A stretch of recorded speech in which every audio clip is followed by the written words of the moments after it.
Natutulog na lang yan, hindi nagigising. Ayoko. Ayoko bumalik. Nung makita yung CT scan, marami na raw siyang atake na hindi lang napapansin. Nung inuwi ko siya dito, naka-oxygen pa siya eh. Oo. Pagkatapos nga, tinanggalan na. Sabi niya, to, kung kaya mong tiisin, eh, pababayaan lang natin siya. Natutulog na lang yan, hindi nagigising. Ayoko. Ayoko bumalik. Karaman ko rita. Naman po rito. Sige. Di ko kailangan magpa-sexy Sexy ka naman. upang umawit sa radyo at TV.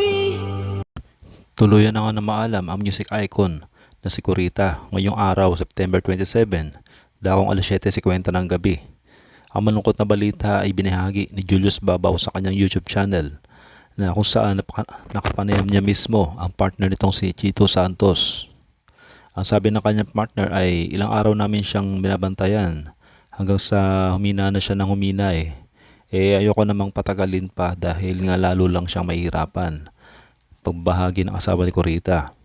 Dagdag pa niya, nagdesisyon na siyang kung saan na lang ang abutin ng asawa ay hahayaan na nila ito para hindi na ito mahirapan. Ika niya, hindi ko na kayang tiisin pagpapatuloy pa ng asawa ni Kurita. Nakuha na raw ang mga labi ng music icon ng mga opisyal ng barangay at ang plano ng kanyang pamilya ay ipakremate na lang ito dahil ayaw ni Chito na makita pa ng ibang tao ang naging itsura ng asawa. Sabi namin mapahinga muna ang kuya ko at kailangan niya ring magpa-check up.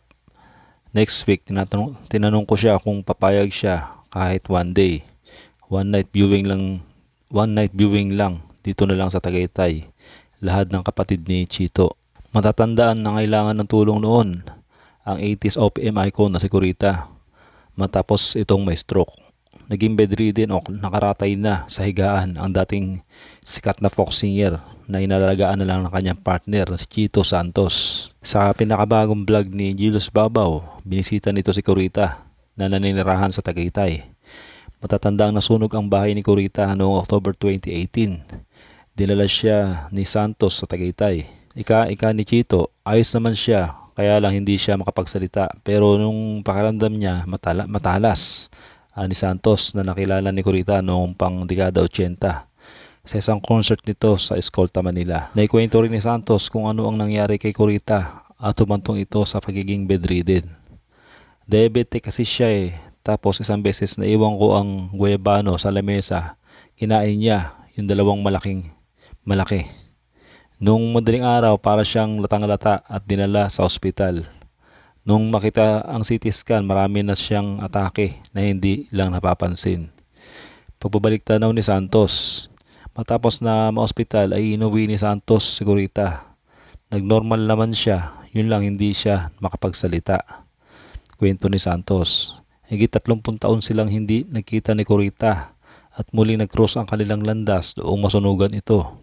Sa ngayon ay naitawid na ni Santos ang mga araw-araw na pangailangan ni Kurita.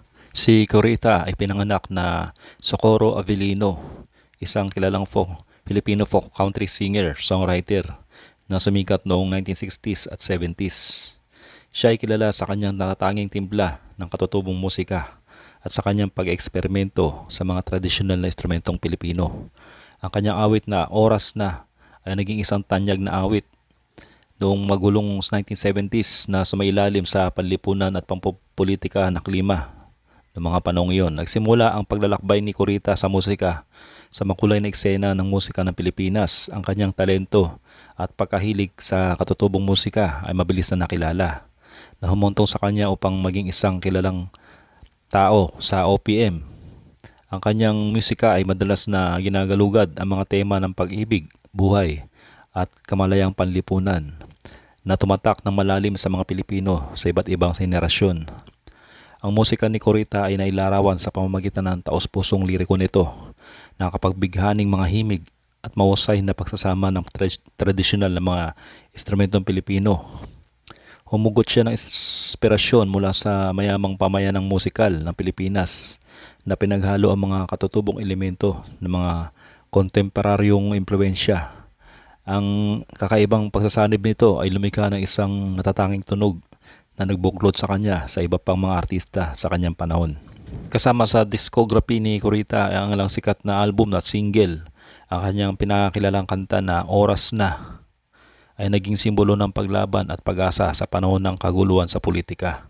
Kabilang sa iba pang mga kilalang track ang Sierra Madre, Lolo Jose at Maligayang Mundo na nagpakita ng kanyang versatility at kakayang kumonekta sa iba't ibang mga tao.